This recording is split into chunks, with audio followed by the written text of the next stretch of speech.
Welcome to the WineZone. I'm Konrad Ejbich and this is Pro and Con. My guest today is Charles Baker. He's the Director of Sales for Stratus Vineyards, and he's here to tell me about a new wine that's just about to be released. Stratus is in the Niagara Peninsula, and that is in beautiful downtown Ontario. Welcome to the show, Charles. Thanks, Konrad. Good to see you. So I think it's fair to say that Stratus is a bit of a cult winery. Right from the start, the wines have been positioned as special, exclusive, and right at the top of the wine hierarchy. So tell me then, how is Stratus different from other Niagara wineries? Those labels that you just gave us, those are not self-appointed. I mean, I think probably the most important thing is that we strive to make really good bottles of wine. We strive to put it in the bottle every year. However, other people then think about us. It's wonderful if we get placed among a top list of producers. How are we different? Well, we do a lot of things differently. I don't know how to go through the whole list, but we sort of launched the whole concept of one vineyard, one wine many years ago. The idea that we would loosely base ourselves on a Bordeaux Chateau, if you like. The idea that we try to capture the best expression of our vineyard every year in a red and a white wine. Call it Chateau Konrad. In our case, it's called Stratus Red. And that really differentiated us from the beginning, because it was not just a small part of what we did, it was our entire philosophy. And the whole idea was that the sum was greater than the parts. In an area like Ontario, where there's so much vintage variation and so many different possibilities with different grape varieties, we thought we would probably best be able to arrive at wines of distinction by using all the tools in our toolbox. And so we have this fantastic vineyard called Stratus, and we try to capture that every year. I know that every time somebody brings out a bottle, we were just at the Wine Writers Circle dinner, and everybody brings a bottle to the dinner, and somebody brought a Stratus, and everybody believe it or not, oh, we got a Stratus. And right. it showed well? It showed extremely well. No, it was gorgeous. It was a gorgeous wine. So you've got one big vineyard. It's sort of in a zigzag shape.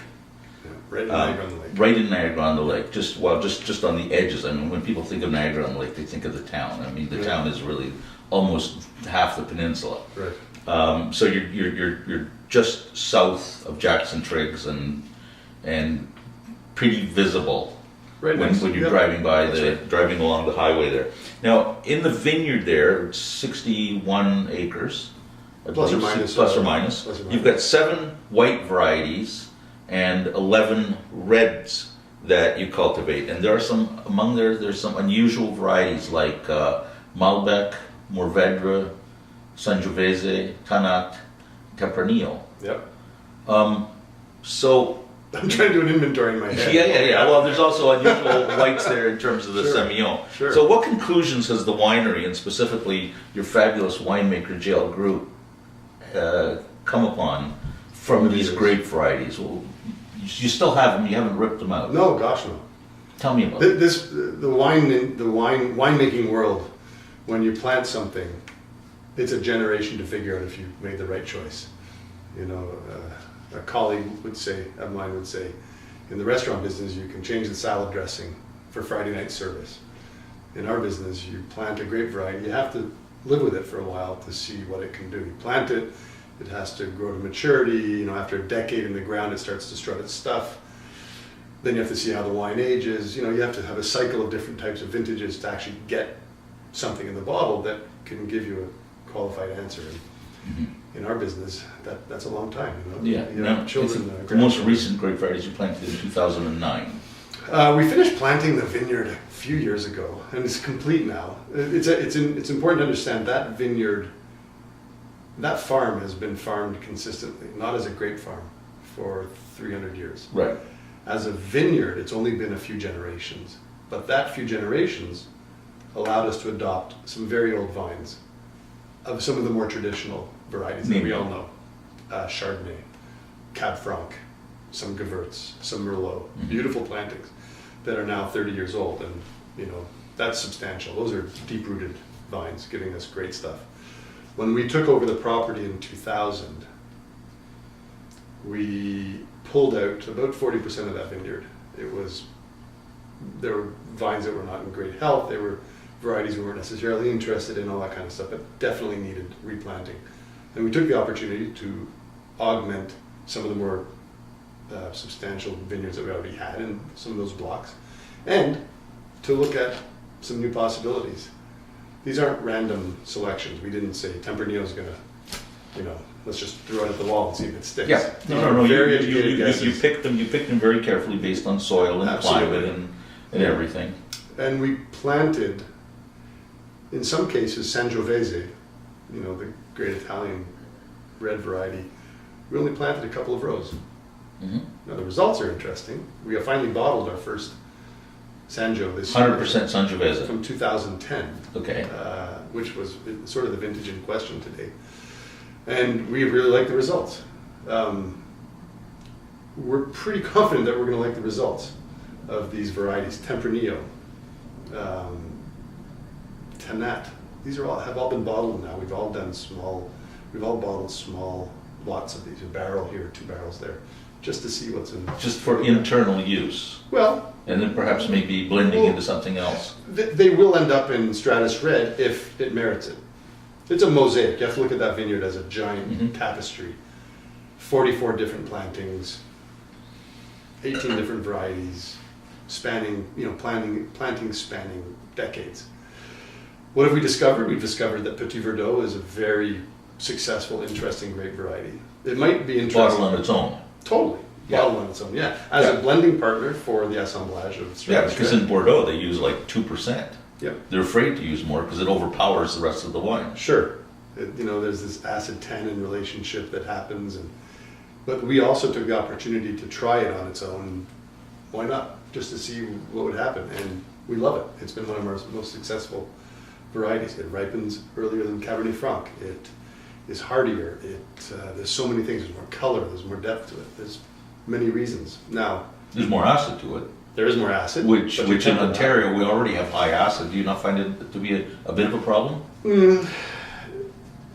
It depends how you manage your Or vineyard. just an idiosyncrasy? In 2006, for example, which was, as you remember, a very cool vintage, we bottled Petit Verdot for the first time.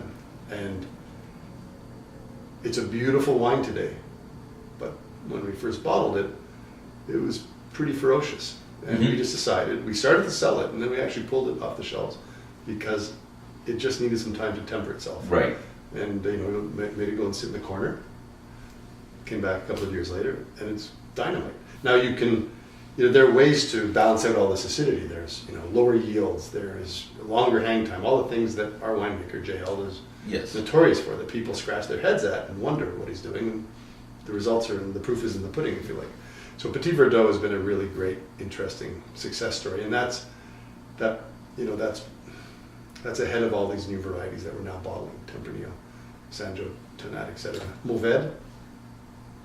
We didn't like the results for dry wine right now, but as you've tasted in our red ice wine, it's really delightful. It's fantastic. Right. It's adding a spiciness to our red ice wine that we never imagined possible with Cabernet Franc or Cabernet Sauvignon. So Mourvèdre is the basis of our red ice wine now. Interesting. In time, hopefully, that grape variety will manifest itself in a dry wine and we'll be off to the races. In like a very hot vintage, or could be just older vines, maybe some more substantial. That one's taking a little longer to find its feet, but it's found a great home in ice wine. Everything off our vineyard, everything in bottle that you'll ever come across from us now is entirely from our vineyard, whether it's second wines under other labels, right, which includes the wild ass wines and the Tollgate wines. Whether it's varietal wines from Stratus, like the one we'll try today, Stratus Red, Stratus White, or the ice wines. It's one vineyard. It's a single vineyard estate, 100% now. So it's sort of exciting to see the dynamics of the sketch of the cow in the butcher shop, all the different cuts that you get to it. 30, 40 years ago, as the growers that had Concord in the vineyards were leaning against their fence post with a wry sort of look on their face, looking at new growers coming in, planting Riesling, Chardonnay. And look at where Riesling, Chardonnay, Cab Franc, and Pinot are today. Yeah. It's There's just no question. And look at where the industry is today. Look where the industry is, Yeah. leading, getting mentions Absolutely. around the world for these superb wines. And who knows, there are 2,000 or so varieties out there to work with. We're stuck in our marketplace. I'm getting thirsty when I have a glass of wine. We're stuck in our marketplace with the dirty dozen, I feel like. Uh-huh. Pinot, Cab Franc, some Merlot, some Cab Sauv, maybe some Gruner if we're... Well, I think there's a bit of self-censorship there, and a bit of foolishness in that we grow some of the grapes that are toughest to grow in Ontario, and at the same time we grow these terrible hybrids, a few of these terrible hybrids, which I'd like to see all gone. Right. But whereas there are other noble varieties that could be Exploited more. And Nebbiolo is one that a few people are doing. Yep. And I think that's doing well. Gruner Veltliner, like you say, I think has huge potential in this country. Yeah. There's so many in this region. We're in such an early stage of. It would be arrogant of all of us or any of us to assume that we've decided what works and what doesn't. When there are wineries in existence today from the old world that have been around longer than before Columbus came Right. to the Americas. So the key is to keep trying, keep pushing envelopes, keep being curious all the time. Yep. Don't get bogged down in what you think is the answer. Challenge it. Plant new varieties. Do some Like Yorjitico and Sure. Necromaro. Teraldigo, Marzimino, all these. Malaguzia. Who knows? At the end of the day, we need to keep pushing our boundaries. So Yeah. that's what we have. Yeah, this is a boundary I think that you're pushing. This is the 2010 Gamay. And Gamay, we're tasting. It's an exceptional wine. It's $29. Yeah. It's going to be at $29 when you release it. Yeah. It's one of your least expensive wines.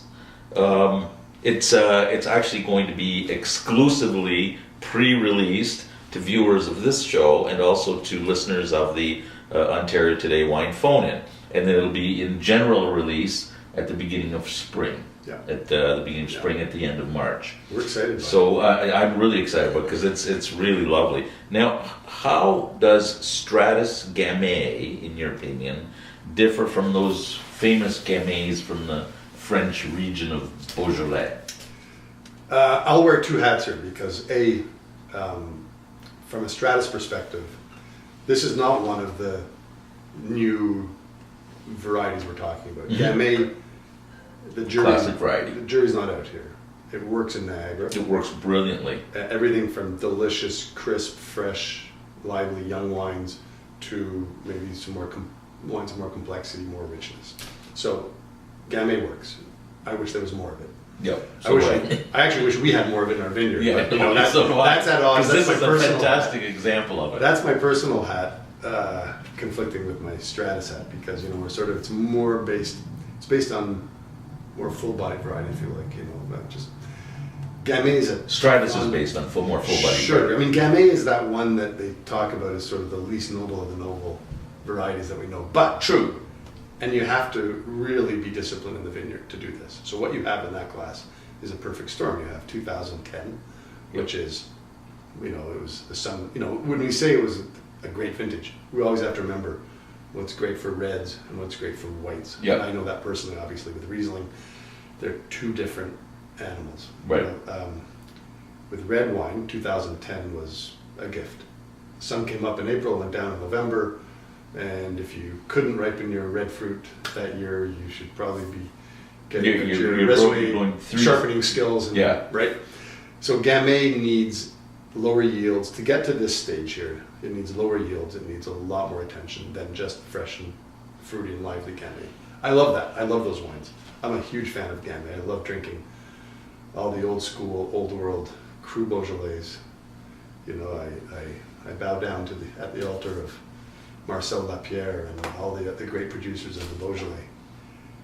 To get to this level of deliciousness, if you like, you really have to throw a few accounting practices out the window, right? Because the yields have to be exceedingly low to get there.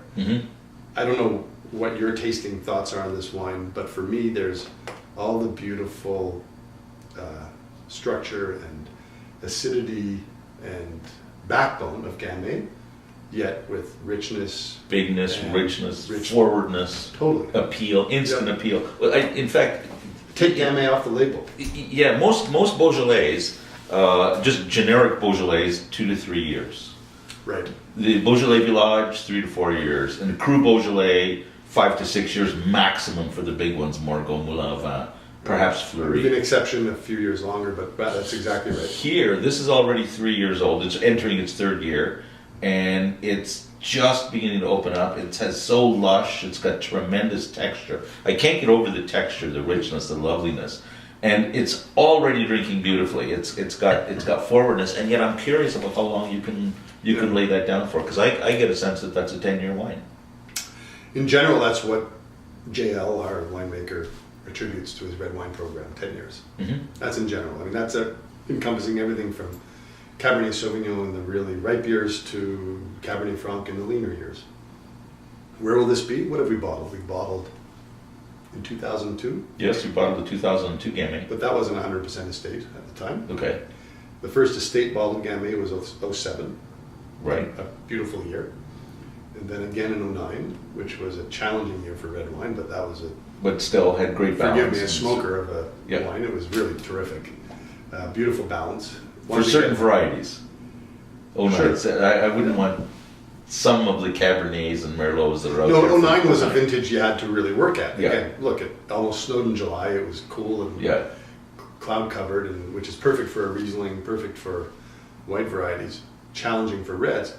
The beauty of 2009 was that Labor Day came, the sun came out, and we had this 6-week ripening period, which turned all these, what I would say, behind schedule red vineyards, pulled them up to speed, and those vineyards that were doing their work, dropping fruit, keeping their yields down, being patient, the vineyard had bright, red, crunchy right.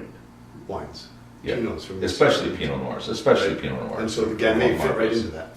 Yeah, And well, we're happy. I should say we're happy. I mean, you've tasted our Yes. Syrah from that year, the Malbec. They're a different feel from the 2010s, but they have their value too. They're it's just a different expression.